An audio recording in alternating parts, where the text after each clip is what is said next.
শিয়ালের বাচ্চাগুলো দুধ খাচ্ছে আর কিভাবে খেলা করতেছে এইটা আজকে আপনাদেরকে ড্রোন ক্যামেরা দিয়ে সরাসরি দেখাবো, দেখলে হয়তো বুঝতে পারবেন। ওকে, যার কারণে আমি ড্রোন ক্যামেরাটা উড়াইছি। তো রেডি, পাঠায় দিচ্ছে এখন।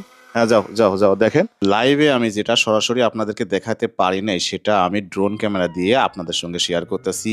এত সুন্দর ভিডিও এর আগে কখনো দেখেছেন কিনা আমার জানা নেই। আমি সরাসরি আপনাদেরকে দেখাবো শিয়ালের বাচ্চাগুলো তার বাপ মায়ের সঙ্গে কিভাবে খেলা করছে। এইরকম ফুটেজ কখনো দেখেছেন কিনা আমি জানি না। ন্যাশনাল জিওগ্রাফিতে হয়তো এই ফুটেজগুলো দেখছেন, কিন্তু সচরাচর গ্রামগঞ্জের এইরকম ফুটেজ খুব কমই দেখছেন আমার জানা মতে। আসলে এই ভিডিওগুলো আমি দেই আপনাদেরকে একটু আনন্দ দেওয়ার জন্য, বিশেষ করে যারা বাচ্চারা আমার ভিডিওগুলো দেখে তাদেরকে দেখানোর জন্য এই ভিডিওগুলো দেই। কারণ বাচ্চারা কিন্তু সচরাচর কার্টুনের মাধ্যমে শিয়াল দেখে, কিন্তু রিয়েল এই শিয়াল মামাকে তারা খুব একটা দেখে না। তো আমার ভিডিওগুলো কেমন লাগে অবশ্যই জানাবেন। আর এটা আমাদের মাঠের মধ্যে তার মায়ের সঙ্গে গেল, এই দিকে তার বাবা কিন্তু এখানে বসে আছে। আবার